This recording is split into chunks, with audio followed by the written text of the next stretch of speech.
Engkau selalu setia meskipun kami tidak setia, Bapak. Terima kasih, Bapak. Kami bangga mempunyai Allah yang baik seperti Engkau, Bapak. Kami percaya, Bapak, malam ini kami tidak hadir di sini dengan sebuah kebetulan. Kami percaya hari ini kami ada di sini, Bapak, semua karena kehendak-Mu. Berbicaralah dalam setiap hati kami, Bapak. Berbicaralah, Roh Kudus, hamba-Mu siap untuk mendengarkan. Berbicaralah bagi kami dalam setiap hati kami, menjadi rema dalam kehidupan kami, Bapak. Biarlah apa yang Kau katakan, Bapak, menjadi makanan kami, kami hidupi, Bapak, setiap hari dalam setiap kehidupan kami. Kami bosan mendengar manusia berbicara mengenai hal apapun yang mereka katakan. Kami mau mendengar Engkau berbicara, Bapak. Pakai bibir mulut lidah hamba-Mu ini, Bapak.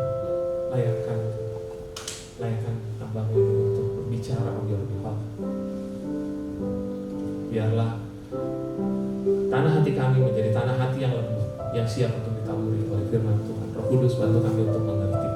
Terima kasih, Bapak. Kami bawa doa ini hanya di dalam satu nama yang besar, yaitu di dalam nama Yesus Kristus, Tuhan dan Juru Selamat kami. Haleluya. Amin. Shalom, guys. Lumayan. Iya, saya di bawah. Saya agak kurang comfort kalau saya di atas duduk nih. Ayo, kita maju-maju sedikit. Sudah mulai letus-letus ini kayaknya di bawah.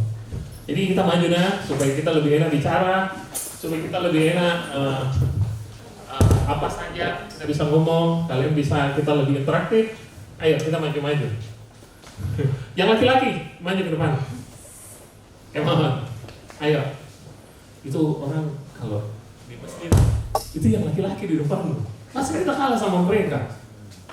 Laki-laki itu imam, bro. Bagaimana? Kalau kalian di depan itu tidak akan dibully, percayalah. Sedikit sih. Jadi, iya, terlalu dingin. Kedinginan, Kak. Ayo, maju-maju. Hamba Tuhan Wesley yang di belakang. Ayo, mari maju. Kita masuk, kita review bagaimana firman Tuhan mengenai 2 minggu lalu yang saya bawakan. Masih ingat kira-kira tidak? Hal ini berlanjut dengan hari ini. Kira-kira 2 minggu lalu, apa yang saya bawa? Oh, tunggu. Ada yang mau bertanya mengenai firman Tuhan 2 minggu lalu? Ada yang mau bertanya? Kalau tidak ada yang bertanya, nanti saya yang bertanya itu. Bagaimana, guys? Come on. Di depan, di luar? Di depan, guys. Di depan, sudah dalam tempat duduk. Ayo, come on, jadi di depan. Oh iya, tempat duduk itu, kopi dulu. Kita review dulu ya. Kita review pelajaran 2 minggu lalu. Apa temanya kita? 2 minggu lalu.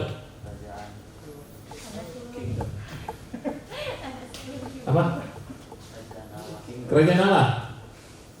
Kerajaan Allah, betul? Maksud. Masih ingat ya? Masih ingat? Oke. Next. Berita yang salah menghasilkan influence yang salah. Oke? Masih ingat? Kalau kita salah mendengar berita, adik harus di depan. Ayo kemana? Kau boleh lari. Come on, Michelle. Oke. Di samping situ, Michelle. Oh, kursimu di samping kan? Kita, ya, situ Michelle. Come on. Supaya dengar. Impartasinya langsung. Main-main. Christian, kau di depan. Kau jangan coba-coba di belakang, Christian. Hari ini kita kedatangan tamu, namanya Koko WK. Ini salah satu teman persekutuan saya. Dia adalah duta besar kerajaan Allah juga. Kedatangan juga salah satu anak kekasih saya, namanya Stefania. Jadi dia juga adalah orang-orang kerajaan. Halo Dek, silakan masuk di depan. Oke. Jadi kita ini kumpul ya. Jadi saya coba ulangi. Berita yang benar menghasilkan pengaruh yang benar. Berita yang benar menghasilkan hasil yang benar. Utak-atik berita berarti utak-atik hasil. Kalau misalnya beritanya salah, kembali soal tempe yang bikin kanker otak, orang nggak mau akhirnya untuk makan tempe. Padahal tempe itu bergizi loh. penuh dengan vitamin, protein, dan mineral. Jadi berita yang salah menghasilkan tindakan yang salah, pengaruh yang salah. Jadi dalam tahun-tahun ini kemungkinan kita akan memberesi beritanya kita. Nah, kemarin sudah kita bilang beritanya Yesus pertama kali adalah, siapa yang bisa jawab? Silakan. Bertobatlah sebab kerajaan Allah sudah dekat. Kerajaan surga sudah dekat. Tos. Thank you. Begitu cuy. Oke, simple. Apakah beritanya kita juga sama? Harus sama. Sebab kita membangun komunitas berdasarkan yang punya komunitas. Kita membangun gereja berdasarkan apa yang gereja, yang punya gereja mau. Bukan berdasarkan organisasi mau atau manusia mau. Ini lo bro. Tolong ganti ya Kak. Oke. Kita membangun hidupnya kita, keluarganya kita, bisnisnya kita, pekerjaannya kita di atas dasar yang benar. Dek, ada baterai di sini dek, yang di mic yang rusak. Oh, sudah saya dispose. Iya. Oh, apa? Tapi ada yang saya ingat. Oke. Oh, begitu deh. Iya. Ini lebih keras, lebih kencang suaranya. Kayak itu orkes kalau orang kawin. Oke. Cek beritanya. Jadi yang bikin dunia jadi sukar, yang bikin hidup jadi susah, yang bikin dosa pertama kali, akarnya itu apa? Siapa? Musuh terutama dari kerajaan Allah adalah kerajaan Gelap. teton. Kerajaan? Ya, musuh utamanya memang itu. Tapi yang paling pertama menghambat dalam kerajaan Allah, di dalam dirinya kita, musuh utamanya kita adalah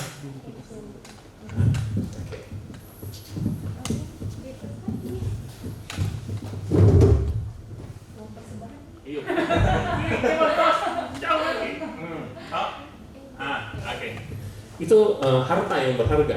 Ini emas batangan loh. Tulisannya boleh saja treasure. Lihat ya, dosa itu akarnya adalah self. Yang bikin hidupnya kita susah adalah diri sendiri, egonya kita. Jangan salahkan iblis dong. Masa kita gara-gara iblis terlilit utang? Ya enggak lah. Kita karena tidak pintar mengelola keuangan, seperti yang Tuhan bilang, kita sebagai pengelola bukan pemilik. Makanya hidupnya kita susah. Hidupnya kita berantakan. Keluarganya kita, pelayanannya kita, maunya kita, akhirnya rusak. Segala sesuatu yang diperintah oleh Tuhan pasti bagus. Betul tidak? Ayolah. Masa kata ini? Ya iyalah. Mazmur bilang, Tuhan berkuasa, bumi bersuka. Karena memang enak, karena memang hebat. Segala sesuatu yang diperintah oleh Tuhan pasti bagus. Tidak ada sesuatu yang diperintah oleh Tuhan tidak bagus. Oke? Penuh dengan kasih, penuh sukacita dan sejahtera. Semua dikerjakan oleh Roh Kudus. Bagaimana guys? Next. Apa yang dimaksud dengan pertobatan? Ayo ingat lagi. Pertanyaan 2 minggu lalu. Apa itu pertobatan? Sudah dapat itu. Dapat harta. Apa yang dimaksud dengan pertobatan? Perubahan pola pikir. Jadi hidup yang dulu kita diperintah, katanya kita dulu ini kurang ajar ya. Dulu sebelum kita ikut Tuhan, kita diperintah sama kerajaan dunia, kerajaan kegelapan. Kita hidup sesuai maunya kita, dikatakan kurang ajar. Kurang ajar, betul, Paulus bilang gitu. Nah, semenjak kita bertobat, kita mengubah pola pikirnya kita menyerahkan pikiran kita taklukkan kepada Kristus. Oke? Kita menyerahkan masa depannya kita. Apa yang kita mau, apa kehendaknya kita, apa yang kita inginkan, apa yang kita semuanya kita serahkan kepada Kristus. Kristus itu adalah Tuhan dan Rajanya kita. Oke? Next. Penyerahan self kepada Raja. Yang saya mau bilang adalah begini. Apa arti baptisan bagi kita? Apa? Betul, lahir baru, pindah, Dan menguburkan hidup baru, pindah. ini kerajaan. Iya, tiga warga kerajaan kan. Terus. Oke. Ingat, urusan baptisan itu bukan soal mati masuk surga. Yohanes 3:3 bilang apa? Jikalau seseorang tidak dilahirkan kembali, tidak akan bisa melihat kerajaan surga. Kerajaan Allah. Baca baik-baik, bukan kerajaan surga di situ. Tidak ada hubungannya baptisan dengan masuk surga. Yang ada adalah kita tidak bisa tahu kehendak Tuhan karena kita tidak pindah kerajaan. Oke? Bagaimana guys? Apa-apa deny yourself. Apa-apa kita ikut Tuhan, bagaimana syaratnya? Apa yang harus kita lakukan? Apa? Apa? Lengkap. Lengkap. Come on. Ayo.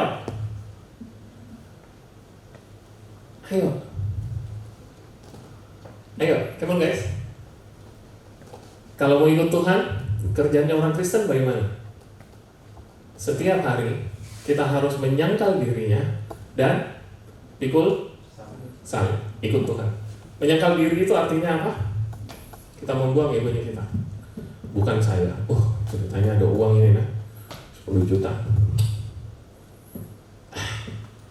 Tapi saya harus bayar cicilan. Bagaimana ini?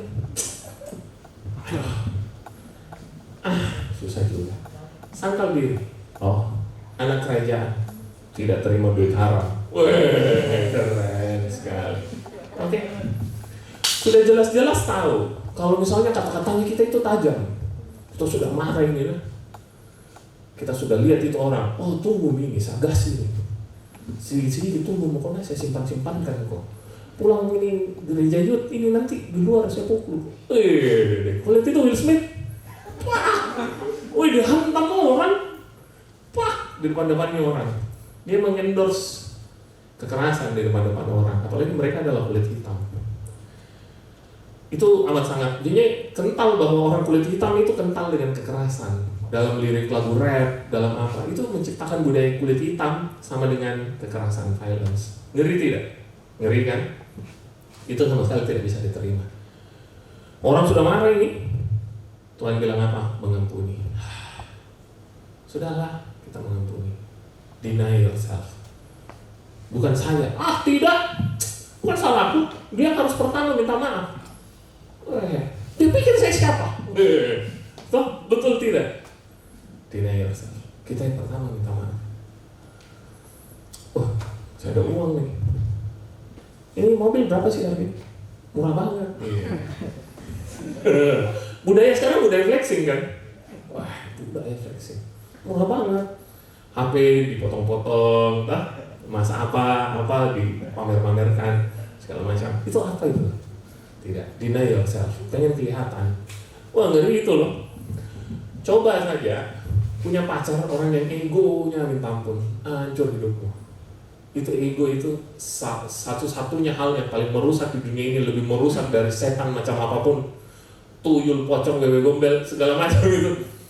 Kita diri sendiri itu yang paling merusak segala sesuatu. Jangan salahkan siapa-siapa kalau hidupnya kita rusak, pendidikannya kita rusak, apanya kita rusak, pelayanannya kita rusak, keluarganya kita rusak, pekerjaannya kita rusak, apapun itu karena dirinya kita sendiri tidak dengar-dengaran sama Tuhan. Oke. Strongman. Cuma satu orang yang jawab. Oke, nanti kita akan bikin lagi yang kayak gitu. Oke. Main drum. Kalau tidak ada saya, tidak ada yang hebat. Gila. Saya tidak akan mengajar anak kecil. Anak kecil ini harus bayar. Cuan. Katanya orang Cina bilang 3 katanya. Harus cengli, cincai, dan cuan katanya. Itu cara kita itu. Oke. Nah sekarang kita akan masuk ya. Kita sudah review, oke? Masuk ya. Dalam pemikirannya kita, identitas itu penting. Hal itu akan mempengaruhi cara kita berpikir, bertindak, dan berkata-kata apapun dalam setiap kehidupannya kita. Itu akan dipengaruhi soal identitasnya kita.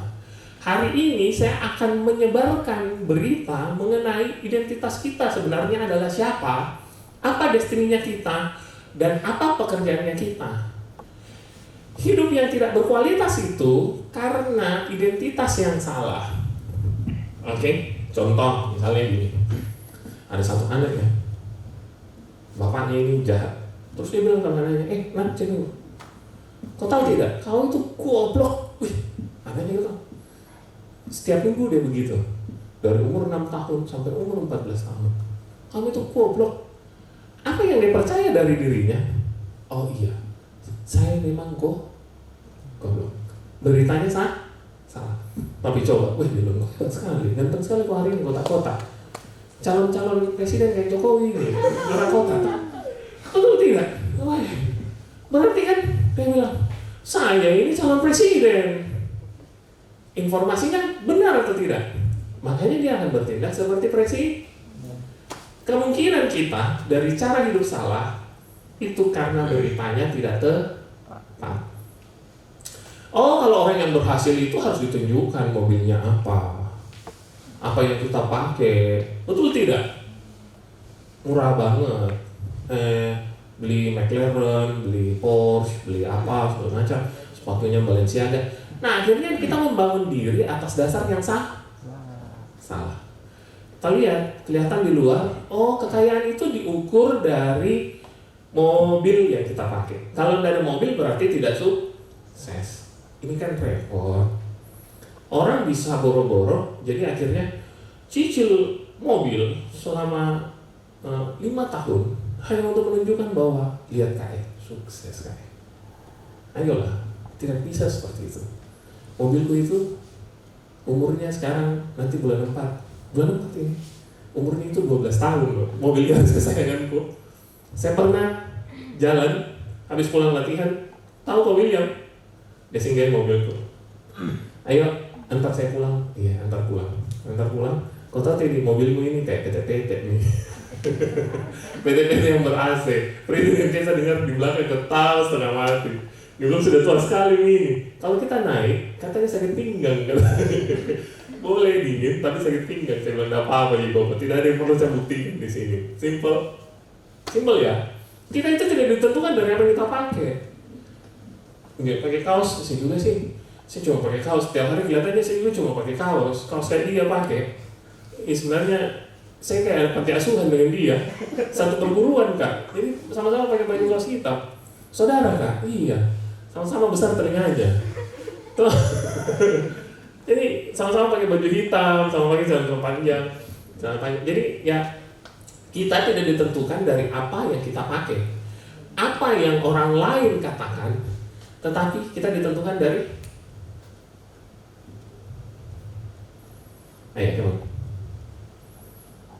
kita ditentukan dari siapa kita ditentukan dari come on, jawab. Ada? Tanya. Ada? Kita ditentukan dari apa yang Tuhan katakan. Simple.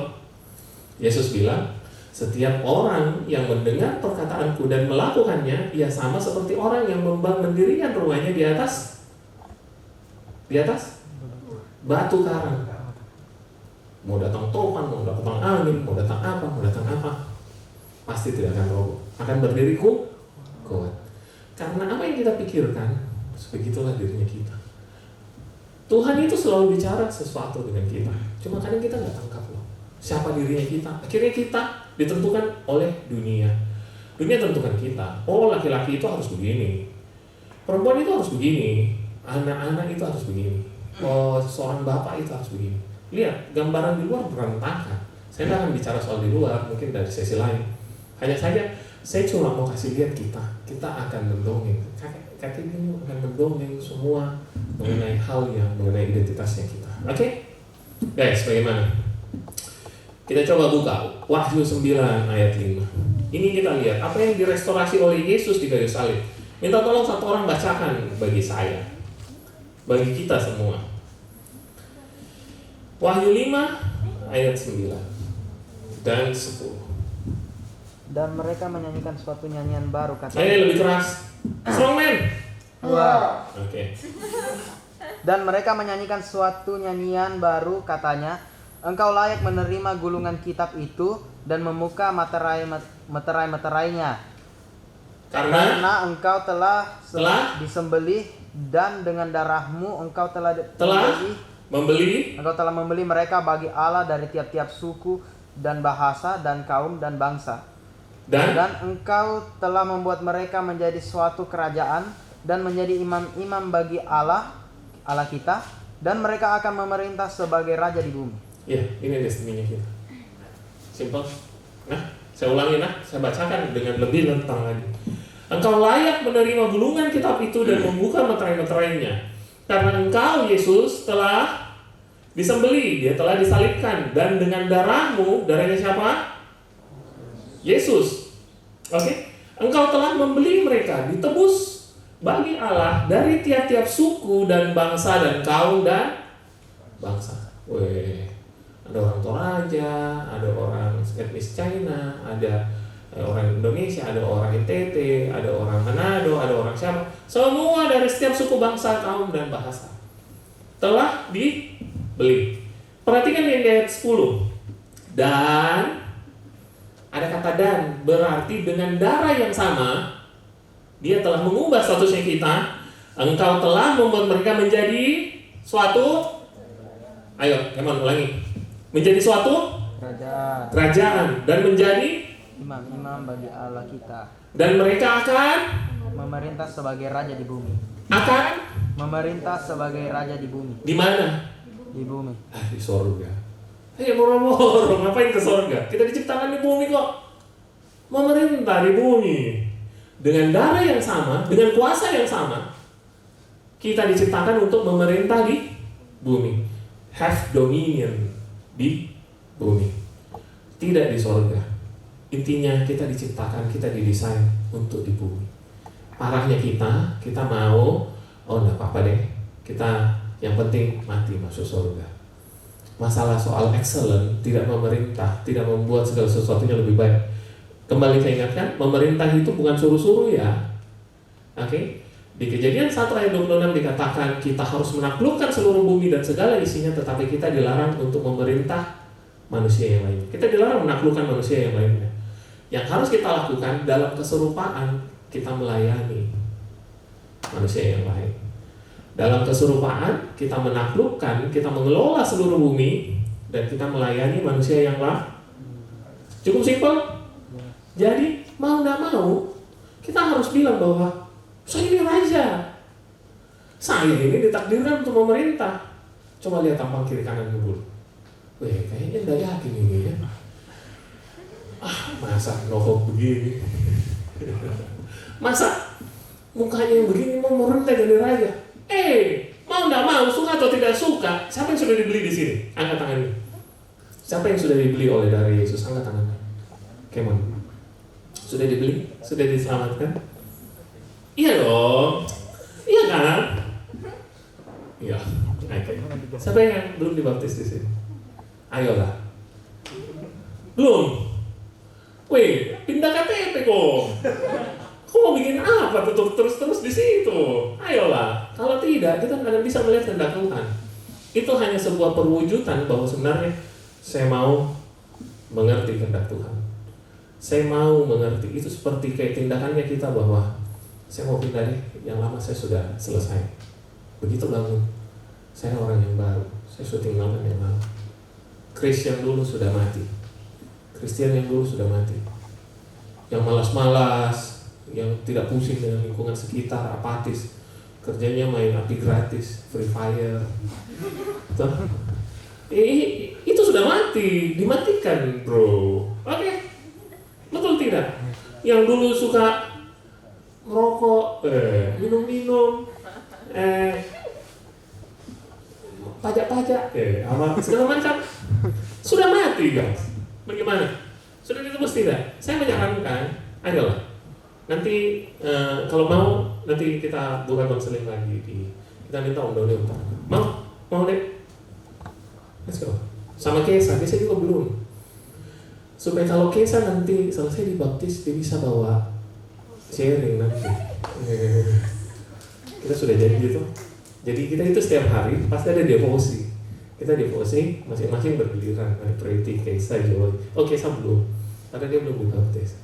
Sebenarnya tadi saya lihat, kayaknya sudah bisa ya. Sudah kita baptis aja buru-buru. Karena dia bilang tidak pernah giliran ikut saya enak. Oke. Sekarang nanti cepat-cepat dibaptis supaya bisa sharing. Dia pusing nanti. Apa yang harus saya sharing? Oke. Dengan darah yang sama, kita diciptakan untuk memerintah, untuk menaklukkan semua bumi, melayani orang yang lain dalam keserupaan dengan Kristus. Ingat, bulan lalu temanya kita adalah keserupaan. Tanpa keserupaan kita tidak bisa memerintah. Itu hal yang simpel. Tidak tanggung-tanggung. Tuhan tidak kasih mahkota kalau kita tidak bertanding dalam pertandingan iman dalam keserupaannya kita. Tidak bisa. Siapa sih? Raja itu harus ada mahkota. Oh raja mana? Mana mahkotamu? Harus ada otoritas, excellent, ada tongkat. Tongkatmu di mana? Perhatikan. Kalau ABRI itu ya. Kalau tongkat komando. Setiap raja itu pasti ada. Iya, excellentnya mereka di mana? Mereka ada keserupaan, kemuliaan, emas, mahkota, dan mereka ada tongkat. Coba baca di kitab Mazmur. Saya lupa Mazmur berapa dikatakan tongkatmu diulurkan dari Sion, memerintahlah di antara musuh-musuhmu. Wih, itu keren sekali. Coba kalau kalian tahu kebenarannya. Kira-kira tongkatnya kalian di mana? Kalian harus lihat dong. Apakah saya di musik? Kalian ini masih belum mengerti. Hanya saja bangun dasarmu sampai Tuhan menuntunmu ke arah ke ekspertmu masing-masing. Coba lihat ya. Kalau itu para jenderal-jenderal TNI ya, ada yang angkatan darat, lambangnya kepala macan.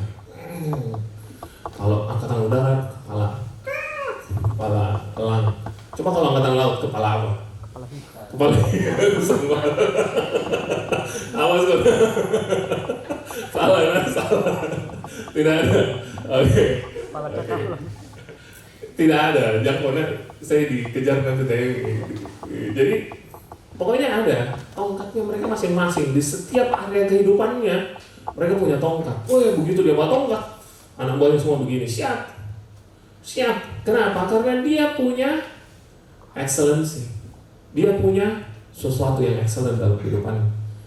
Bisnis, pekerjaan kah, F&B, food and beverage, dalam dunia keuangan, dalam dunia apa. Saya harap nanti semua kita ini melebihi pertemuan para anggota DPR ini. Nanti kalian ini akan pegang-pegang area-area tertentu yang dimana orang lain itu tidak akan excellent di sini tuh. Tapi Tuhan serahkan sama kalian. Tapi ingat, bangun dalam keserupaan. Kita membuat segala sesuatu yang lebih bagus. Cukup jelas, guys. Ada pertanyaan? Ini yang direstorasi oleh Yesus di kayu salib. Dikatakan dalam Roma 2 ayat 23, manusia telah berdosa dan telah kehilangan kemuliaan Allah. Ini yang direstorasi. Makanya dia menebus kita dengan darahnya, dia menebus kita, dan dengan darah yang sama dia menciptakan kita sebagai raja. Oke? Tapi kita kadang lupa, guys, bahwa kita sebenarnya itu diciptakan untuk sebuah purpose yang mulia. Kita coba buka 1 Petrus 2 ayat 9.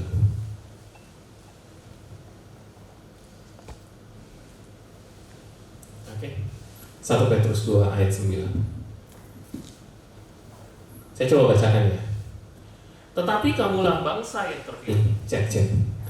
Imamat yang rajani, bangsa yang kudus, umat kepunyaan, supaya kamu memberitakan perbuatan-perbuatannya yang besar dari Dia yang telah memanggil kamu keluar dari kegelapan kepada terangnya yang ajaib. Tahu arti kata ekaleo? Eklesia. Wah, KPDI eklesia. Eklesia katanya jemaat. Padahal sebenarnya eklesia itu adalah kumpulan orang-orang yang dipanggil keluar. Itu arti kata eklesia. Dari gelap kepada terangnya yang ajaib. Waktu Yesus bilang gini, awal pertama kali, pernah lihat di atas batu karang ini aku akan mendirikan jemaatku. Kata jemaat pada saat itu adalah eklesia. Eklesia itu artinya jemaat. Dia meminjam istilah politik dari bangsa Roma, satu-satunya bangsa Roma ditinjau itu. Jadi ekaleo itu seperti eklesia, itu seperti dewan kota, orang-orang yang duduk di pintu gerbang untuk membicarakan nasib kotanya. Itu yang tidak pernah kita sadari. Kita berpikir bahwa eklesia itu jemaat yang kerjanya cuma nyanyi-nyanyi, gitar-gitar, dengar firman, duduk-duduk, bikin panas bangku gereja, kasih persembahan, sudah itu makan, baru pulang. Kita tidak seperti itu. Saya ulangi apa? Tetapi kamulah bangsa yang terpilih. Wih, imamat yang rajani. Sudah imam, raja. Betul tidak? Hiduplah seperti imam dan raja. Jangan hidup enteng. Pelayanannya kita anggap enteng, pekerjaan kita anggap enteng, studinya kita anggap enteng. Bisa berkuasa enggak? Tidak bisa. Bangsa yang kudus, umat kepunyaan Allah sendiri. Tuhan bilang, ini punya aku loh. Orang-orang yang tersebar di sini, orang-orang yang akan jadi excellent, kita adalah kepunyaan Tuhan. Supaya kamu semua yang ada di sini memberitakan perbuatan-perbuatan yang besar dari Dia. Hidupmu jadi saksi. Ini tujuannya kita. Betul tidak? Saya bisa buka dari Kejadian sampai Wahyu. Tujuannya kita diciptakan tidak lain dan tidak bukan sorga, tetapi kita berkuasa di bumi, kita memerintah, kita membuat segala sesuatu yang lebih bagus. Oke, yang telah memanggil kamu keluar dari kegelapan kepada terangnya aja. Kemarin di Keluaran itu waktu Tuhan panggil bangsa Israel keluar dari tanah Mesir, Dia bilang begini, aku akan membuat kamu sebagai bangsa kerajaan imam. Kamu akan menjadi bagiku kerajaan imam, bangsa yang kudus. Inilah semuanya firman yang harus kau katakan kepada orang Israel. Simple. Kita kadang lupa purpose-nya apa kita diciptakan. Kitab Wahyu itu ya, kadang itu seperti kitab yang kayaknya iblis itu lock gitu ya. Kamu bisa butakan ya. Jangan baca-baca kitab Wahyu. Isinya setan, naga, Antikris, 666. Wih, kita bacanya itu kan juga. Wih, baca apa ini? Gitu. Itu jadinya kita dibutakan, kita nggak ngerti. Padahal terbanyak dari kitab Wahyu, isinya itu mengenai destiny-nya kita. Apa tujuan hidupnya kita? Kenapa kita diciptakan? Tujuan akhirnya kita apa? Bagaimana kalau kita menang? Hadiahnya kita dapat apa? Kata revelation itu artinya wahyu. Wahyu itu seperti sesuatu yang disingkapkan, tabir disingkapkan, semuanya dibuka. Ini loh yang terjadi, ini loh gunanya gini. Nah, iblis itu coba tutup matanya selama ribuan tahun. Kalau pendeta-pendeta khotbah di atas, awas naga, awas cik, awas vaksin, awas apa lagi? Oh ya, awas, bahaya. Kalau sudah ada bulan merah darah, ada suara-suara sangkakala itu, kau sudah harus berdoa 24 jam. Kau sudah harus pakai baju bagus. Kata tunggu diangkat. Kalau tunggu diangkat kita masih pakai daster bagaimana? Itu, janganlah jadi agamawi. Kita harus melihat, kita harus lihat sendiri, temukan kebenarannya. Wahyu itu tidak berbicara mengenai setan. Setan itu bicaranya cuma sedikit. Itu mengenai kita dengan Tuhan, mengenai pengantinnya. Kadang kita lupa, guys. Oke. Kejadian itu juga, kitab Kejadian, tahu kitab Kejadian, itu selalu diperdebatkannya. Kitab Kejadian itu tidak ditulis untuk mana duluan, ayam atau telur? Apa? Ayam atau telur? Kenapa ayam? Kalau telur siapa yang ngurus itu telur?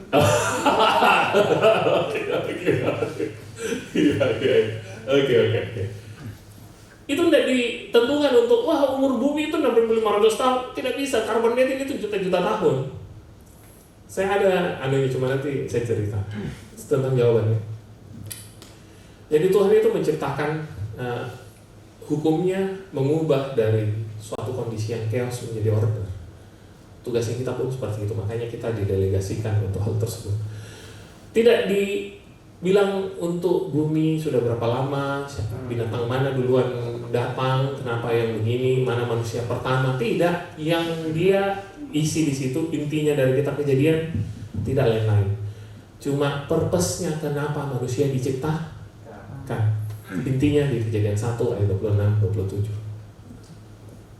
bolak-balik di situ pasti datang. Oke, guys, berfirmanlah Allah, baiklah kita menjadikan manusia menurut gambar dan rupa kita. Saya ulang-ulang lagi nah.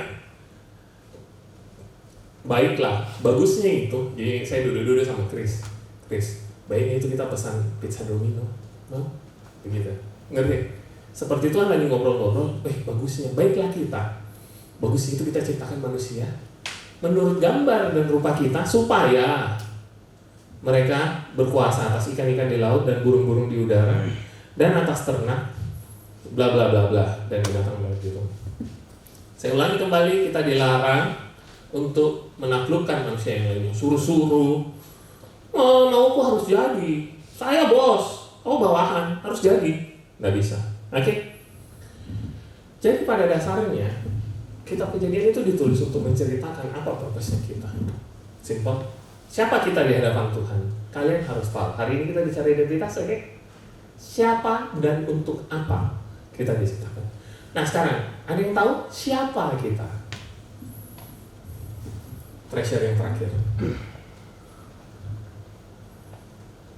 Siapa kita di hadapan Tuhan? Ada di rumah, dia mau kok. Coba kok jawab. Kok sering diikut devosi nanti kok. Kecuali Preti, Kesa dan Fanya. Fanya boleh. Siapa kita di hadapan Tuhan? Siapa kita? Yes, betul sekali. Sini. Tos. Saya waktu dengar pertama kali saya masuk di Eklesia, saya lihat begini, namanya kita itu perkumpulan youth adalah Huyos. Saya bilang gila, hebat sekali. Tahu apa arti kata Huyos? Ayo kakek kalau. Pangeran. Ya. Anak Allah yang sah katanya ya. Ahli waris. Beda Huyos dan Teknon. Teknon itu adalah anak kecil yang belum dewasa, yang masih belum akil balik. Kalian ini, gitu. Nah, tetapi orang yang menerima warisan itu adalah anak-anak yang sudah dewasa. Anak ahli waris, betul-betul. Ngerti? Kalau kau masih berapa, umur 16 tahun, sudah ada KTP? Belum. Jadi, kedewasaannya kita diukur oleh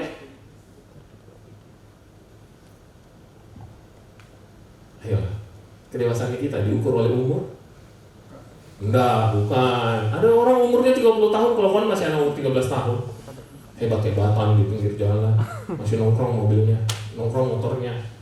Ya masih gitu loh, masih hebat-hebatan. Siapa yang paling kuat, siapa yang paling cepat, motornya paling cilak bannya. Segala sesuatu itu masih terjadi gitu loh. Ini hal-hal yang kayak begini. Jadi kedewasaan itu diukur dari tanggung jawab. Kayak kalau pernah tahu. Kalau anak-anak yang dewasa diukur dari tanggung jawab. Waktu saya dengar kata Huyos, saya bilang hebat visinya ini. Dari Eklesia, dari dewannya Tuhan, ada anak-anak yang calon-calon jadi orang-orang yang akan jadi Eklesia. Itu keren sekali konsep. Huyos kan? Betul tidak? Masa sih om? Saya ini kan lahir dari sini. Masa sih kita ini anak-anak Allah?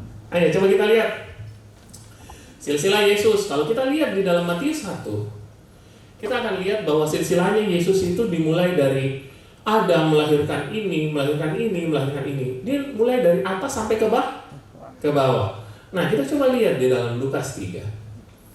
Kalau kita lihat di paling bawah, silsilah Yesus di ayat 23 sampai bawah. Lukas 3 ayat yang paling terakhir.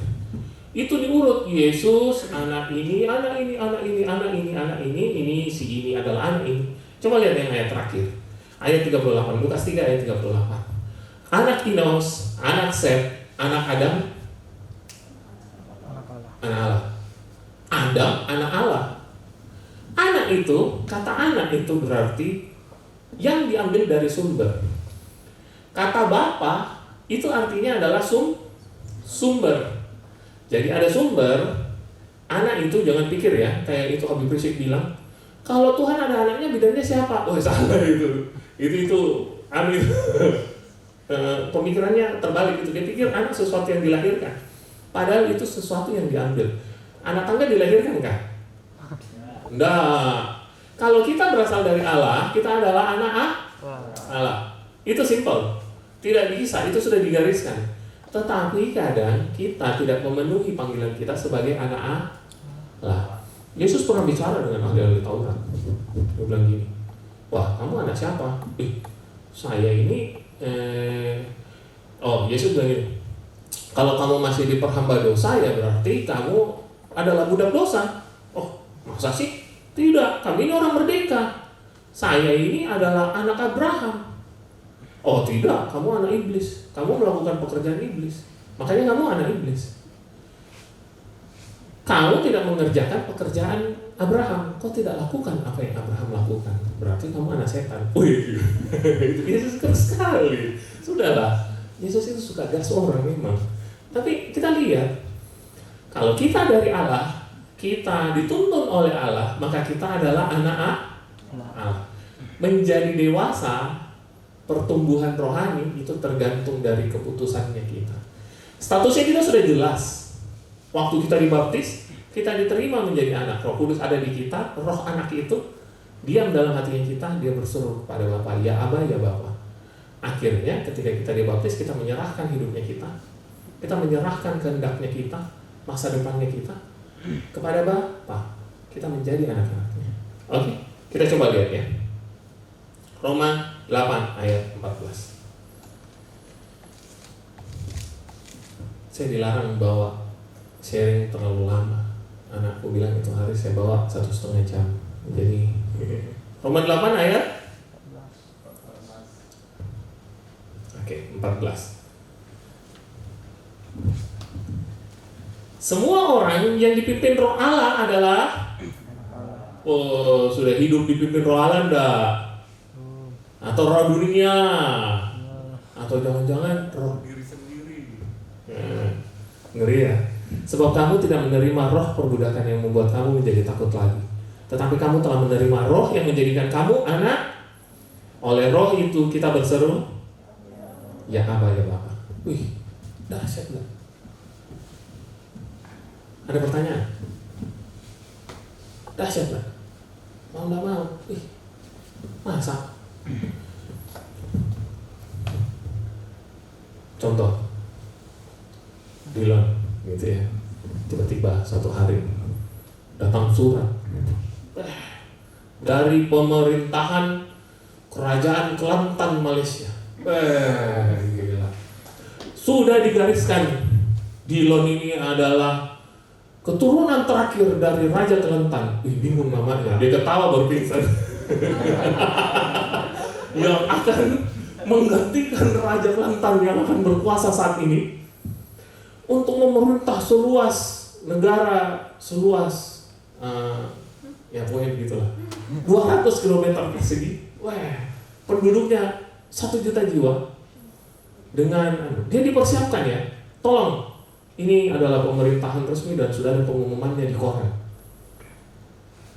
Yang pertama bapaknya pasti ketawa, ini kayaknya April Mop. Semuanya tidak pingsan. Saya tidak percaya ini. Apa yang terjadi? Oh, ternyata Dylan. Langsung mamanya bilang, Dylan, mulai hari ini kamu hidup harus dengan cara yang berbeda. Dylan itu yang biasanya baca Donald Bebek. Apa kamu itu baca Donald Bebek? Makanya mukamu kayak bebek.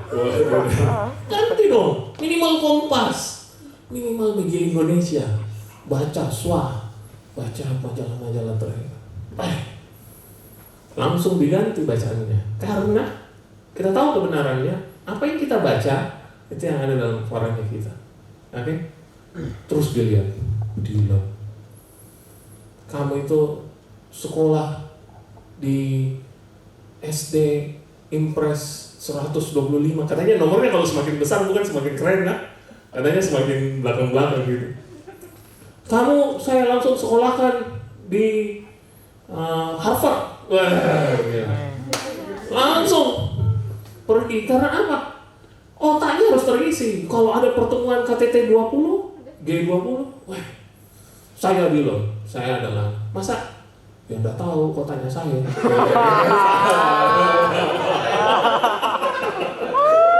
Ngerti nggak? Betul tidak? Weh, Bilon, kau tahu tiap hari kau makan Indomie, kau 7 kali seminggu kau makan Indomie, sering makan Indomie. Kau nggak tahu itu kau bisa goblok. Akhirnya tidak bisa. Kamu minimal harus makan salmon yang bergizi, penuh omega 3.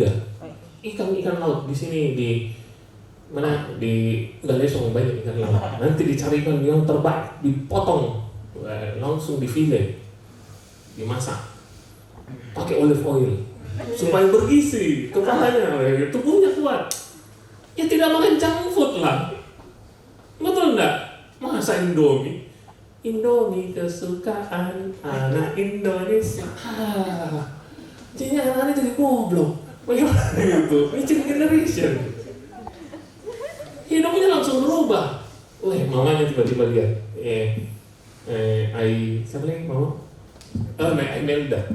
Cemelda bilang, kamu itu bergaulnya sama anak lorong. Kerjanya tiap malam main gitar di pinggir lorong. Kamu tahu nggak? Pergaulan yang buruk merusak kebiasaan yang baik. Orang itu kalau dalam kerajaan harus pilih-pilih dengan siapa yang bergaul. Betul tidak? Masa bergaulnya? Nah, kalau kita bergaul dengan 4 orang bodoh, kita akan jadi orang bodoh kelima. Itu sudah dijamin, itu sudah digariskan. Kita bergaul sama 4 pencuri, kita akan jadi pencuri yang kelima. Kita bergaul dengan 4 orang pegosip, kita akan jadi penggosip kelima. Tetapi anehnya, pergaulan yang baik merusak kebiasaan yang buruk. Betul tidak? Kita bergaul dengan 4 orang rajin naik sepeda fitness kuat, kita akan jadi orang yang kuat kelima. Bagaimana guys? Betul tidak? Betul tidak? Awas kalau tidak. Tidak. Jadi memang hal itu sudah terjadi gitu. Jadi ketika kita tahu identitasnya kita, cara hidupnya kita berbeda. Apa yang kita tonton, apa yang kita dengar, apa yang kita konsumsi, apa yang kita makan, apa yang kita pikirkan, apa yang kita omongkan. Lihat cewek, sweet. Gila. Kamu ini kayak apa saja? Dadah.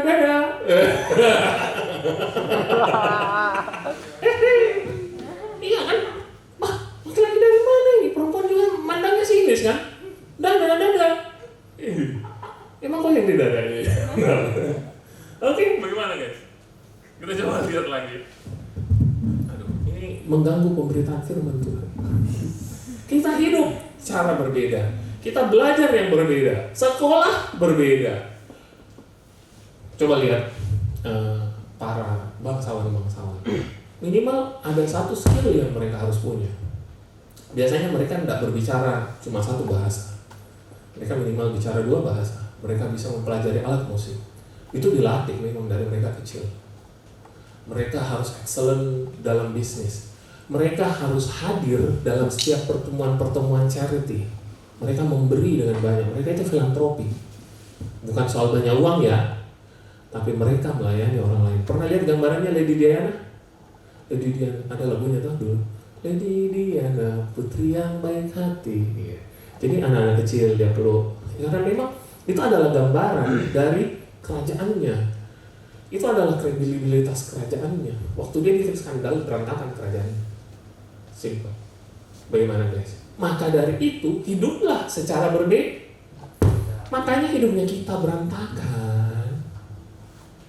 Karena kita tidak hidup dengan cara hidup apa yang Tuhan mau dengan kita. Kita menganggap enteng setiap pelayanan, setiap hal yang Tuhan percayakan sama kita. Coba renungkan baik-baik hari ini. Siapa kalian? Ayo.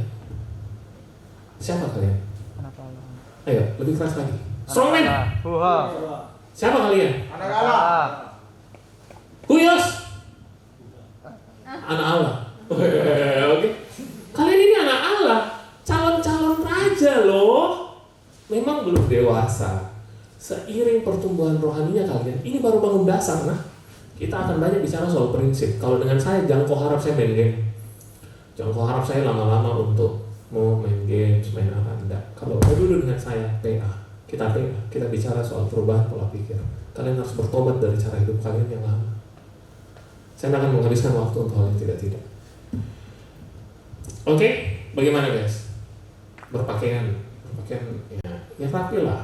Kalian lihat itu cara yang berpakaian orang yang rapi. Saya ini cuma pakai kaos lah.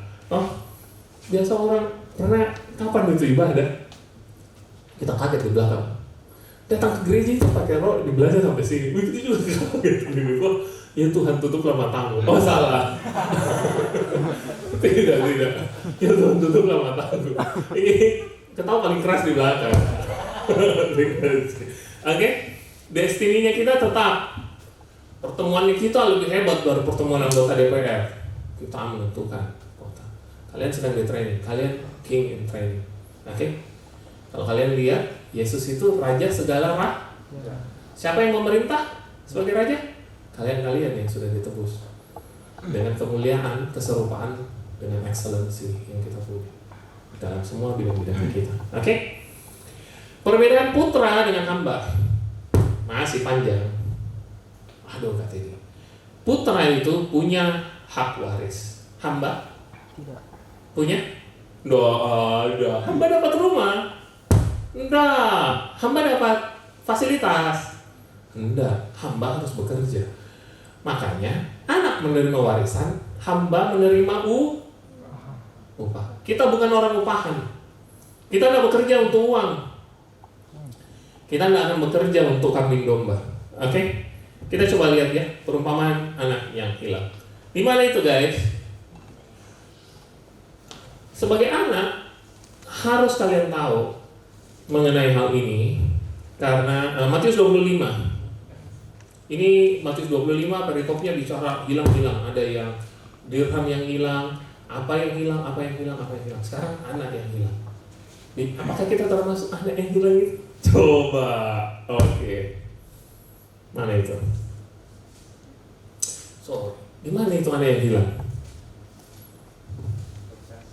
Lukas berapa? Lukas 13. Ya, itu tentang kalian tata gitu.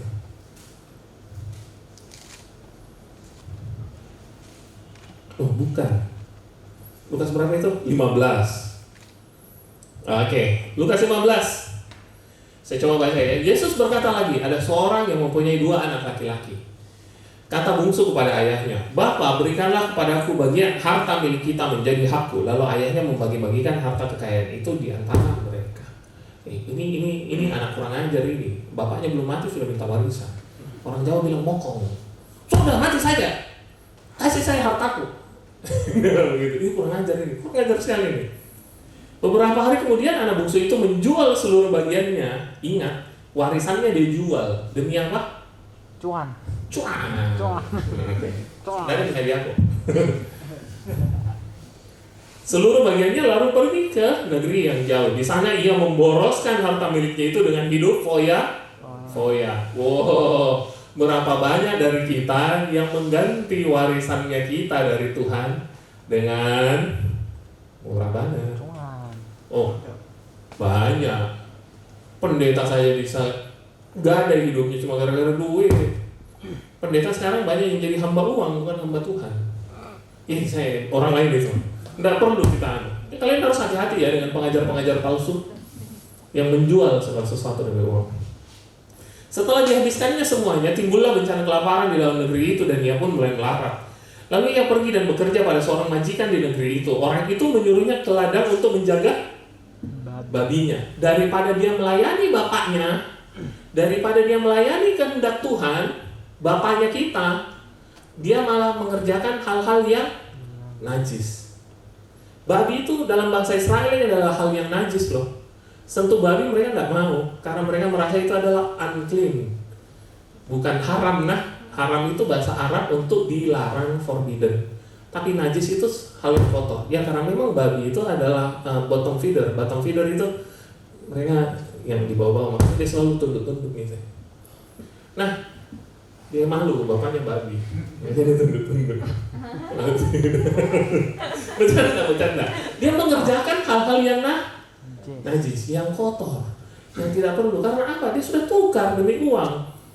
Ingat saya kasih tahu sama kalian.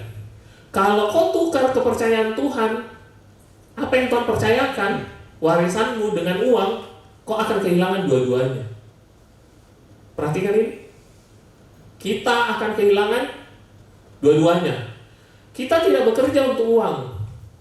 Kita bekerja untuk memaksimalkan potensi. Kita sudah bicara minggu lalu. Jangan menukar kepercayaannya Tuhan demi cuan. Kalian akan end up kehilangan dua-duanya. Oh iya, saya jual miras nih. Habis jual miras untungnya banyak. Terus ada orang mati, dilaporlah polisi. Dia harus bayar polisi banyak-banyak. Kok akan end up kehilangan semuanya. Sudahnya begitu, orang Makassar bilang cini ada lesulu, penjara di sini. Simple kan? Kalau kita mengerjakan hal-hal yang di luar Tuhan, kita akan kehilangan dua-duanya. Tangkap nah? Lalu ia ingin mengisi perutnya dengan ampas yang menjadi makanan babi. Wah, merosot sekali. Di rumah tuannya makan pesta pora, kita penuh dengan segala macam suplai, tapi di sini kita makan makanan babi. Wah, lebih rendah. Sama dengan babi. Tetapi tidak seorang pun yang memberikan kepadanya. Lalu ia menyadari, dia mau makan babi, makanan babi tidak dikasih. Lalu ia menyadari keadaannya, katanya, betapa banyaknya orang upahan hamba-hambanya Bapakku yang berlimpah-limpah makanannya. Tetapi saya anak di sini mati kelaparan. Aku akan bangkit dan pergi kepada Bapakku dan berkata kepadanya, Bapa, aku telah berdosa terhadap sorga. Nah, kata sorga ini adalah Tuhan sebenarnya. Cuma kata Tuhan itu dilarang disebutkan oleh orang Ibrani. Mereka ganti dengan kata Adonai. Kalau enggak, mereka ganti dengan kata surga. Kerajaan sorga itu kerajaan Allah sebenarnya. Kata sorga bukan bicara soal tempat, tetapi mengenai siapa yang punya. Rumahnya Teddy, bukan bahwa Teddy-nya di situ, tapi rumahnya Teddy, kerajaan sorga.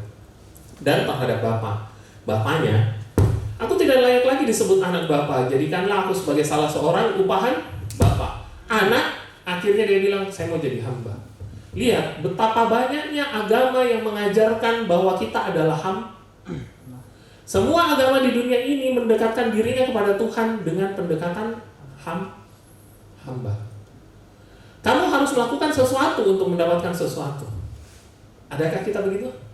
Tidak. Kita dengan Bapa punya perjanjian.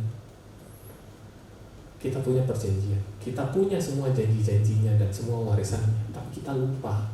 Kita mendekatkan diri sebagai hamba. Hati-hati dengan hamba Tuhan yang suka bilang begini, kamu harus perpuluhan untuk diberkati. Oh, hati-hati. Sikap hatimu salah. Kau melakukan sesuatu untuk berkat. Hati-hati dengan hamba Tuhan. Kamu harus berdoa 8 jam sehari supaya kau bisa mendengar suara Tuhan. Oh, salah. Tuhan selalu bisa diakses kepada kita. Oke, guys. Maka bangkitlah ia dan pergi kepada bapaknya. Ketika ia masih jauh, ayahnya telah lihat. Maka tergelaklah hatinya oleh belas kasihan. Ayahnya itu berlari mendapatkan dia, merangkul dan mencium dia. Biar anaknya bau babi, dia peluk dia cium. Karena Bapa mau anak. Bapa selalu baik. Kalau Bapa Ambon, dia tembak dari jauh. Oh tidak, salah. You in or you out? Tidak. Bapak selalu baik. Dia anaknya bau babi, dia peluk. Karena dia mau anak. Heran itu kadang orang-orang di Eropa. Saya tidak mau anak, saya mau child free. Punah mereka itu. Saya mau piara anjing saja. Kok mau apa piara anjing? Punah mereka.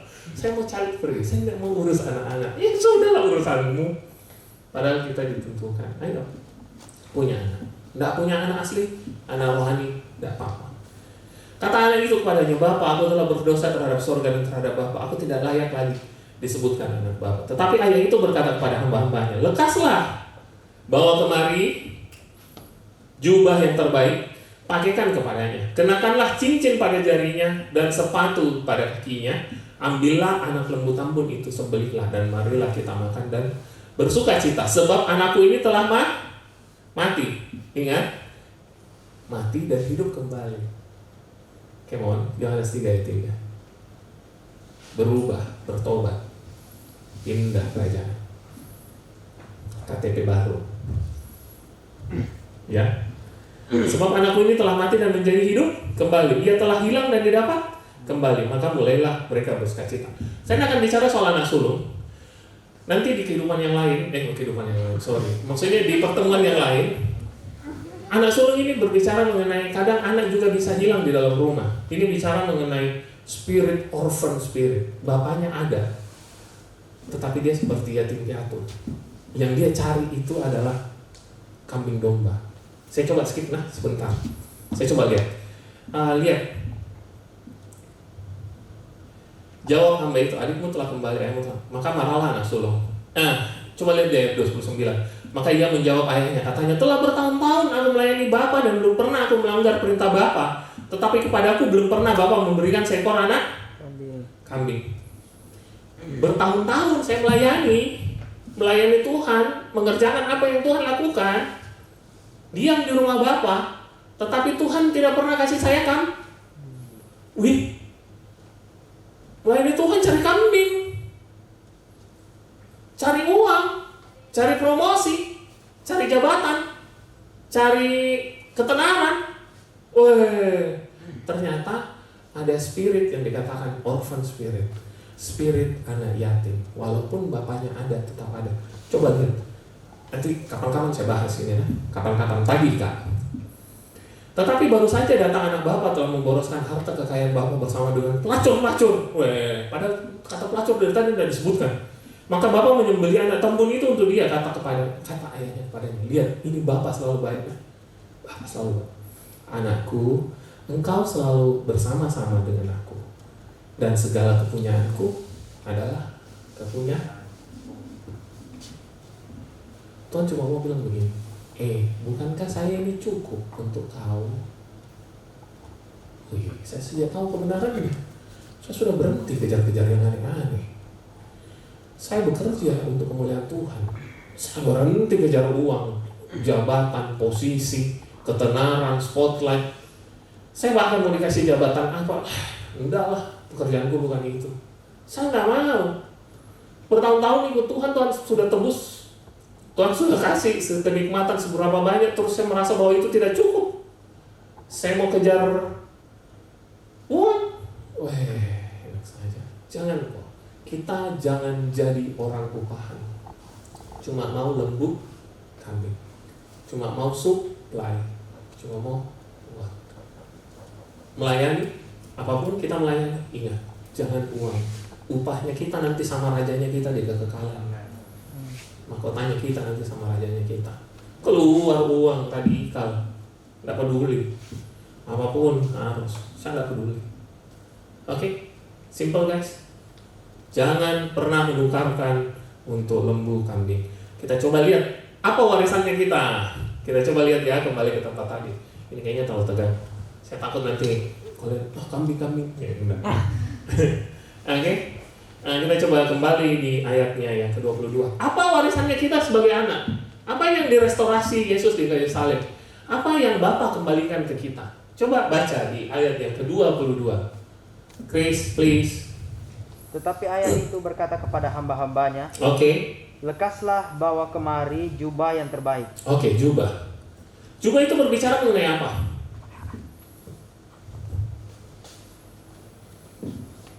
Ayo guys. Tidak coklat sini, di kantong sini tidak ada. Di kantong sebelah kiri. Ayo, jubah itu berbicara mengenai apa? Apa yang direstorasi Tuhan?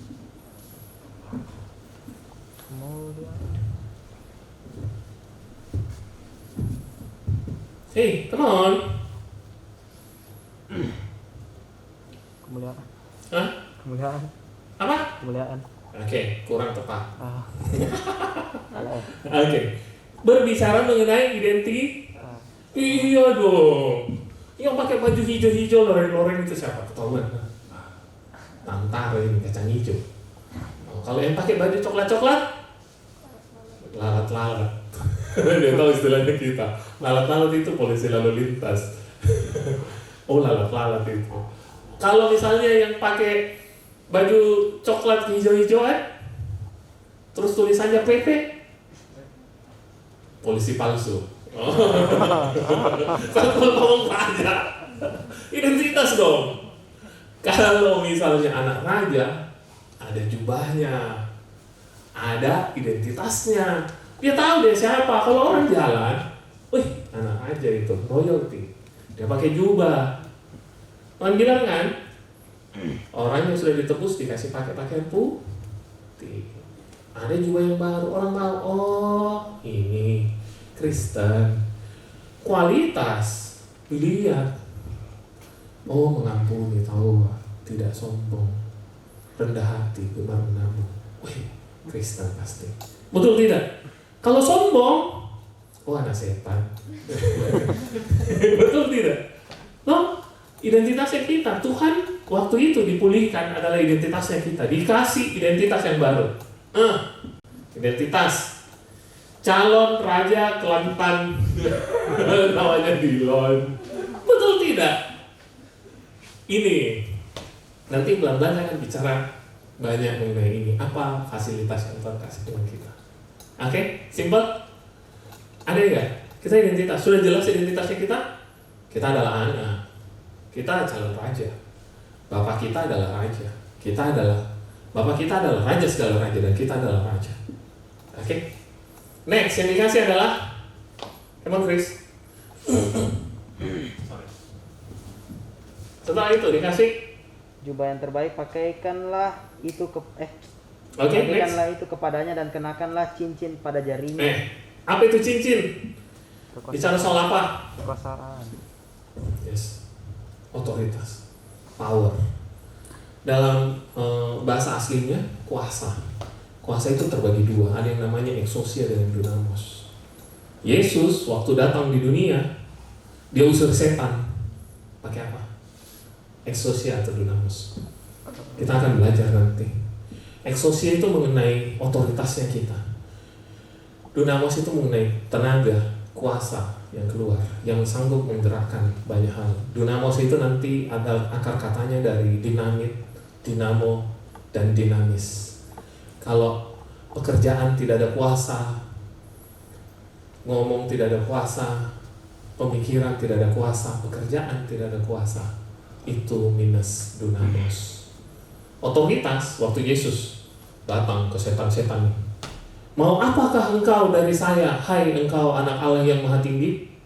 Otoritasnya sebagai anak Allah yang maha tinggi. Dia usir, pergi. Setan pergi.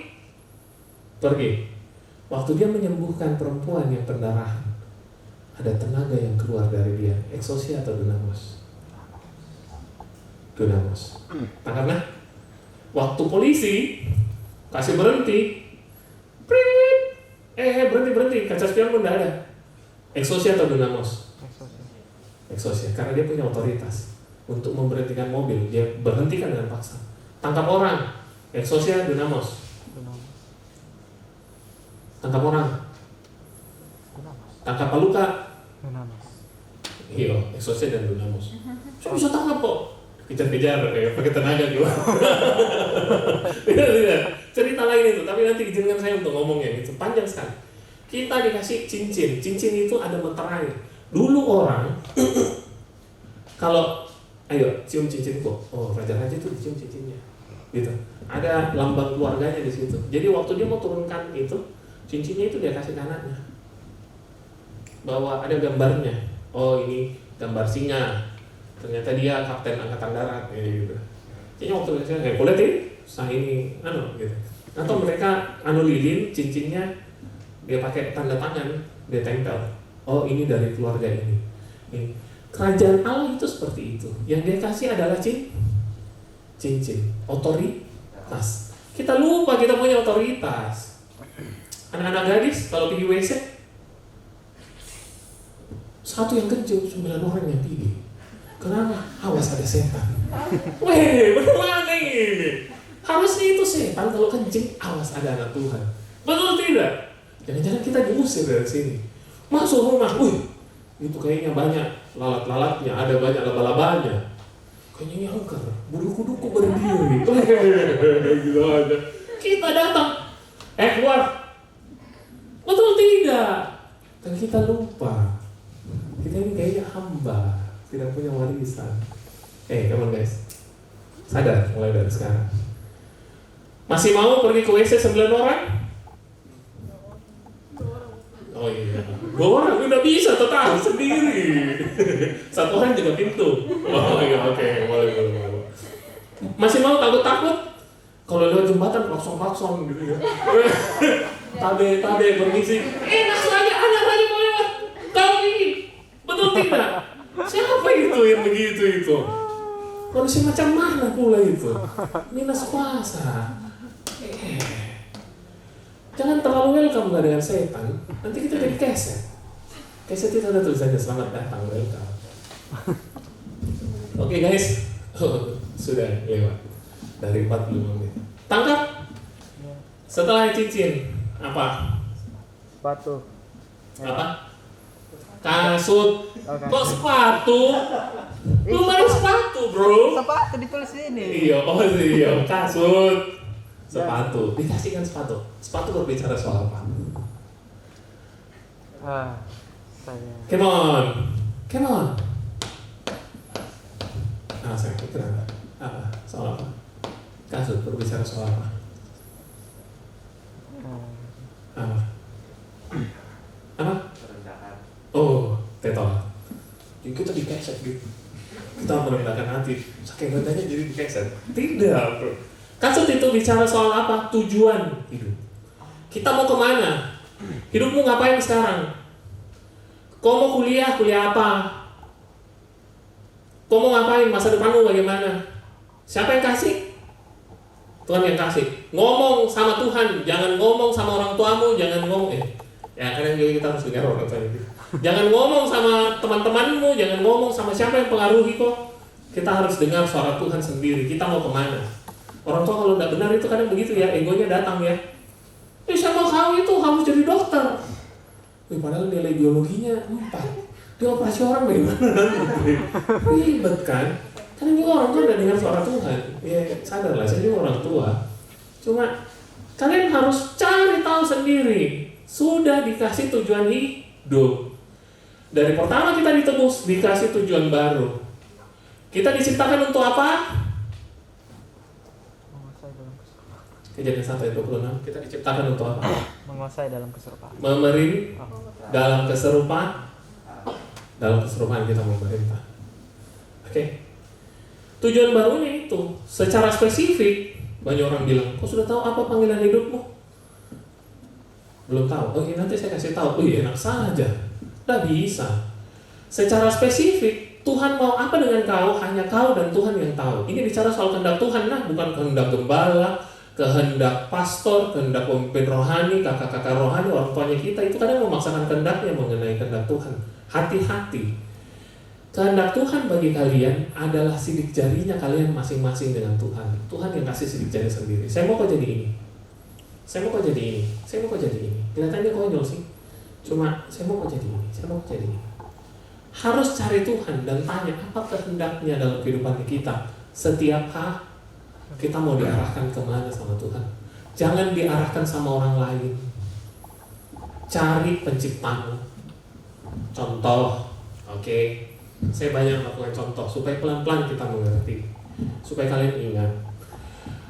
Mobil Grand Max diciptakan sama Daihatsu untuk angkat barang.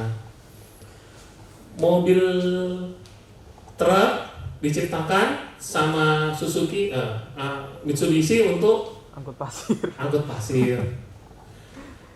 Tanyalah penciptamu, kok diciptakan untuk apa?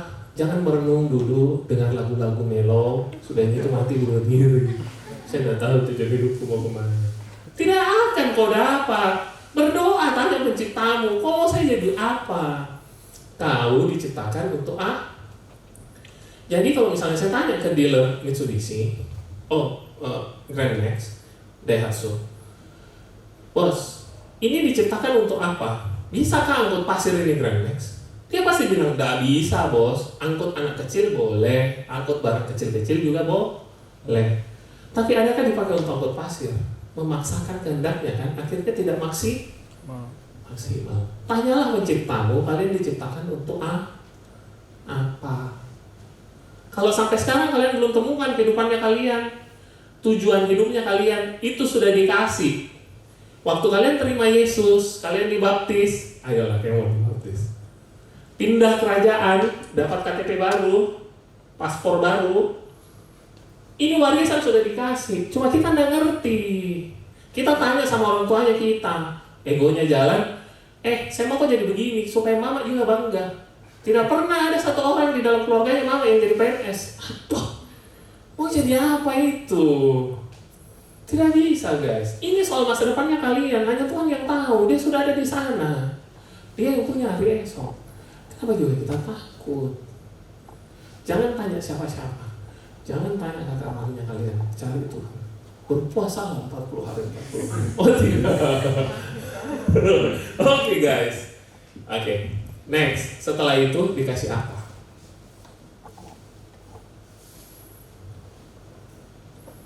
Dan ambil Apa? masih di ayat tadi kan? Iya. Dan Ayo merenung. dan ambillah anak lembu tambun itu. Yes. Sembelilah dia dan marilah kita makan dan bersukacita. Wih. Lembu tambun, supply, pesta. Come on. Bapak itu hanya pesta dengan anak. Kalau kalian perhatikan di Mazmur 23, Tuhan adalah gembalaku yang baik. Itu transisi loh, dari domba jadi anak. Dia menghidangkan makanan di depan musuh-musuhku. Bapak itu tidak makan dengan sembarang orang, tidak pesta dengan sembarang orang. Supply. Tambun, anak lembu tambun itu bicara soal, kita bersukaria. Apapun itu. Sukacita. Supply penyediaannya dia. Soal makanan, minuman. Jangan dulu cari itu. Jangan dulu cari seperti ini anak sulung. Yang kita harus cari pertama, identitasnya kita, otoritas dan tujuannya kita. Kita lakukan apa yang Tuhan mau dalam hidupnya kita. Baru kita pesta. Bapak itu ternyata pilih-pilih, dia semeja dengan siapa, makan siang dengan siapa. Jelas dong, raja. Masa mau makan siang sama gembel? Enggak lah, dia makan siang dengan anaknya. Guys, apakah Anda sebagai seorang anak hari ini? Kenapa tidak ada supply dalam kehidupannya kalian? Tanda tanya besar itu kalau saya bilang hidupnya orang tidak berkelimpahan. Saya serius, bukan soal banyaknya nah. Soal harus ada sesuatu untuk dibagi. Limpah itu, meskipun sedikit, tetapi selalu ada yang keluar, terpancar. Pesta, makan itu bicara soal makan. Dia tidak bicara soal itu makan makanan rohani. Tidaklah, jangan usah terlalu rohani. Makan, bicara soal makan, soal kebutuhannya kita. Tuhan selalu kasih supply, kita selalu anak. Harus terima supply dari bapaknya. Bapak itu sumber, kita diambil dari sumber. Bapak itu sumber dari segala sesuatu. Mau ke sumber apa? Hikmat, kurang hikmat. Saya tidak bisa berbicara di depan. Kau tahu, saya baru khotbah gitu. Kalian tahu, saya baru khotbah gitu waktu PSBB. Pertama kali saya khotbah, itu saya belepotan bentampur.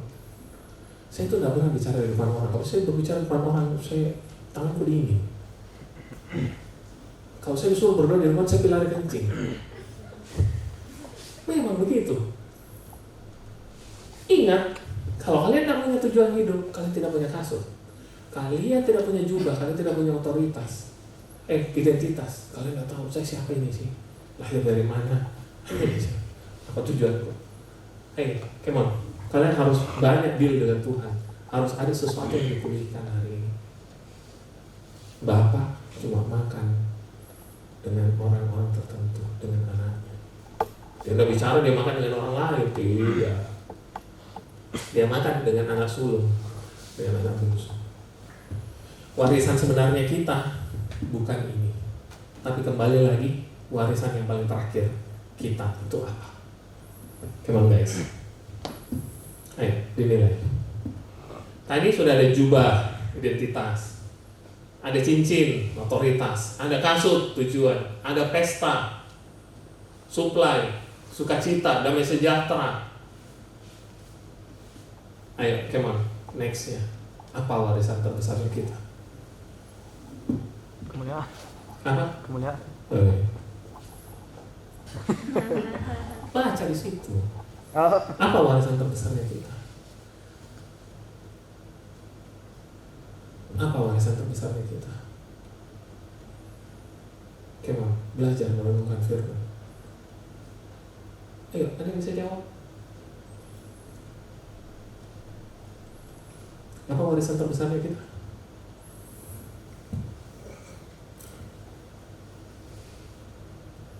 Saya kasih tahu. Ayo, perhatikan. Warisan terbesarnya kita itu adalah Bapa itu sendiri. Kita punya akses ke sumber. Dia bilang, bukankah kau hidup bersama-sama dengan saya? Dan apa yang kepunyaanku menjadi kepunyaanmu. Heran kita ya cari yang aneh-aneh. Nggak cari Bapaknya. Heran ya? Heran. Orang di dunia itu membanting badan, siksa diri kiri kanan. Cuma gara-gara apa? Cari yang aneh-aneh. Mazmur 73 dibilang begini. Coba kita buka Mazmur 73.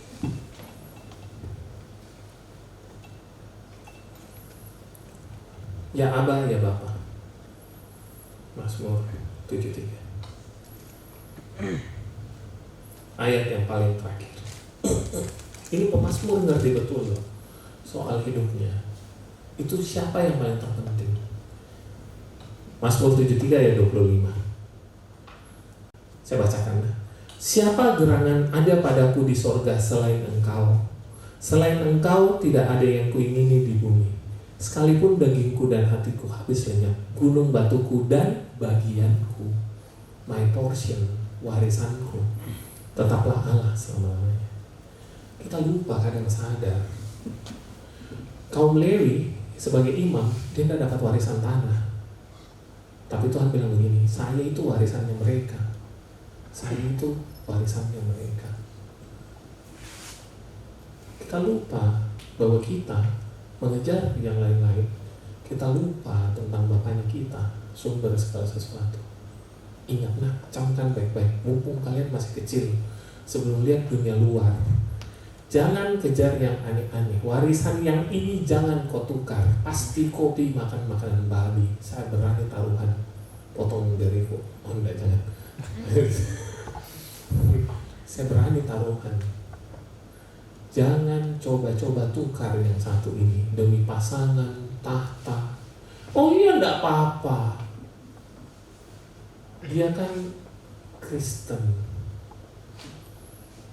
Dia mau ikut saya. Dia mau pindah agama. Dia mau apa? Dia mau apa? Percaya gak? Makan kok makanan babi. Uang kok coba warisanmu, kehidupanmu, identitasmu. Wah, saya mau jual Tuhan supaya naik jabatan kak di Pertamina. Gaji Pertamina itu kencang ya, 160 juta di sini kepala cabang, 160 juta. Begitu aja masih korup. Coba nih, coba kok. Kalau kalian tahu warisan sebenarnya kita adalah Tuhan itu sendiri, kalian harus sadar itu.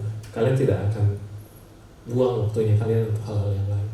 Apalagi soal uang, soal jabatan, soal tahta, ketenaran. Banyak di luar itu berantakan cuma gara-gara begitu. Dia buang warisan. Hal itu tidak penting. Meskipun dagingku dan hatiku habis lenyap, saya mau tidak mau ikut Tuhan. Mau saya secapek apa, harus saya kerjakan. Kalau Tuhan sudah suruh, meskipun uang di kantongku sisa segini, kalau Tuhan sudah suruh, kerjakan. Tolong dikerjakan. Guys, tangkap nah. Oke. Bagaimana dengan kehidupannya kita? Ayo, renungkan sambil berdiri. Saya minta musik. Apakah kita itu emas? Kita ini diciptakan ini dari debu tanah. Kita nggak punya apa-apa. Kita ini bukan orang yang hebat. Kita harus sadar bahwa hanya Tuhan sendiri bagiannya kita. Kita ini adalah anak dan dia adalah bapaknya kita. Coba kita buka. Coba bacakan Chris. Yesaya 6 ayat 8. Nyatakan hari ini, komitmen hari ini yang saya mau dari kalian sekarang. Saya tidak peduli seberapa banyak kita. Saya tidak peduli tokoh-tokoh penting yang di sini tidak hadir, orang-orang yang pegang jabatan atau orang-orang yang hebat atau bagaimana yang hadir. Tidak. Saya percaya dari tempat ini akan hadir orang-orang yang hebat. Yang penting kita menyerahkan hidupnya kita ke tangannya siapa. Kalau tanah liat itu di tangannya Tuhan, itu akan jadi sesuatu yang indah. Percaya saja. Tidak usah nih pikir yang aneh-aneh. Tuhan, saya serahkan hidupmu. Tolong baca Yesaya 64 ayat 8. Chris dengan keras. Berapa? Yesaya 64 ayat 8. Yesaya 64 ayat 8. Kegirangan suara rebana sudah berhenti. Tetot 64 ayat 8. Tetapi sekarang ya Tuhan. Besar. Tetapi sekarang ya Tuhan, Engkaulah Bapa kami. Engkaulah Bapa kami. Bapa kami. Kamilah tanah liat dan Engkaulah yang membentuk kami. Dan kami sekalian adalah buatan tanganmu. Tanya penciptanya kalian. Saya diciptakan untuk apa? Apa identitasnya saya? Apa yang kau mau Tuhan dalam kehidupanku? Stop main-main dengan hidupnya kita. Stop.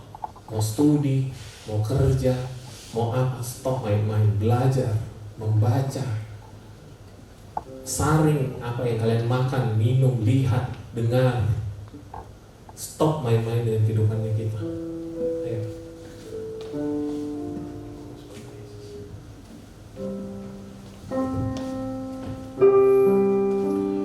Kita nyatakan hari ini, Engkaulah Tuhan kami, Engkaulah Bapa kami. Kamilah tanah liat dan Engkaulah penjunan. Mereka, Tuhan itu adalah seseorang yang membentuk kita. Kita mau jadi apa sesuai dengan kehendaknya, itu kehendaknya. Serahkan hidupnya kita sama Tuhan. Tutup matanya kita. Ayo, mari katakan sama-sama. Mari katakan sama-sama. Bapa, terima kasih. Ayo, ulangi. Bapa, terima kasih. Bapa, terima kasih. Engkau hadir untuk kami. Engkau hadir untuk kami. Engkaulah bagian terbaik bagi kami. Engkaulah bagian terbaik bagi kami. Kami adalah tanah liat Kami adalah tanah liat dan Engkaulah penjunan. dan Engkaulah penjunan. Bentuklah kami sesuai dengan rencana. Bentuklah kami sesuai dengan rencanamu. Kami menyerahkan hidup kami Kami menyerahkan hidup kami hanya ke dalam tangan-Mu. hanya ke dalam tanganmu. Jadilah sesuai dengan kehendak-Mu. Jadilah sesuai dengan Ayo, kehendak-mu. mari kita nyanyikan.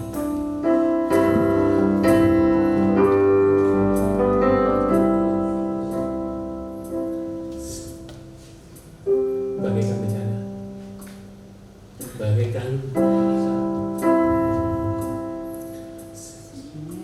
dibentuk dan demikian hidupku di tangan-Mu. Bentuklah seluruh kehendak-Mu, pakailah sesuai rencana-Mu.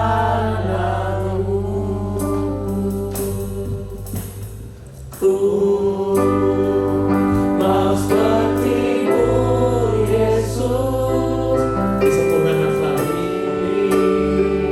Sempurnakan selalu dalam senam jalanku, memuliakan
bersyukur Bapak.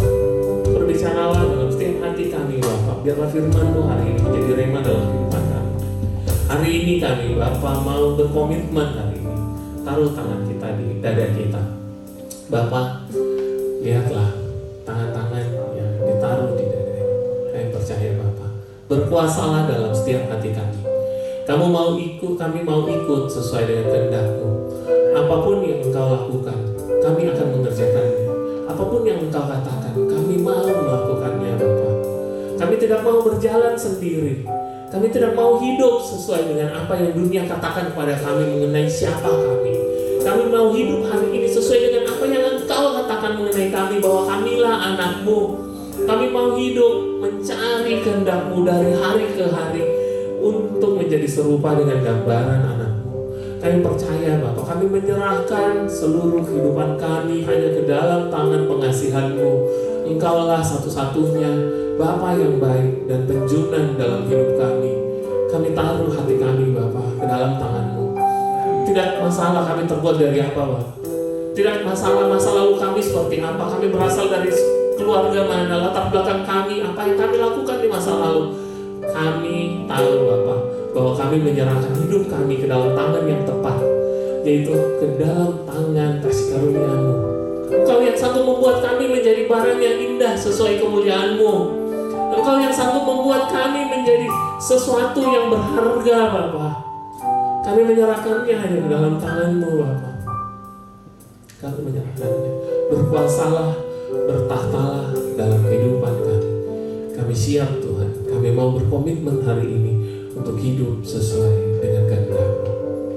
Terima kasih, bersyukur kepada Bapa. Terima kasih Tuhan. Terima kasih Bapa. Engkau selalu baik. Engkau selalu baik. Engkau selalu ada. Saat kami tidak setia, saat kami pergi dari hadapan-Mu, Engkau selalu baik Bapa. Terima kasih Bapa. Terima kasih. Berkaryalah Bapa dalam kehidupan anak-anak yang hebat ini. Hamba-Mu ini terlalu percaya dan yakin Bapak, bahwa anak-anak ini akan bangkit dari anak-anak ini suatu generasi yang hebat, yang akan memegang setiap sendi-sendi dalam setiap pintu gerbang pemerintahan, dalam ekonomi, dalam pendidikan, sains, dalam ilmu pengetahuan dan teknologi, dalam kesehatan, dalam apapun yang mereka kerjakan Bapak. Jikalau Engkau tangan-Mu sendiri yang bekerja bagi mereka, kehidupan mereka akan Engkau buat berhasil. Hamba-Mu ini klaim Bapa janji kebenaran firman-Mu. Kami bersedia untuk menjalani perjanjian itu. Terima kasih Bapak, berkaryalah dalam setiap kehidupan kami. Kami mau menerimanya. Kami siap Bapak untuk menjadi anak-anak. Terima kasih Bapak. Kami berdoa malam ini hanya di dalam satu nama yang besar, yaitu hanya di dalam nama Yesus Kristus, Tuhan dan Juru Selamat kami. Haleluya. Amin. Saya serahkan Bapak.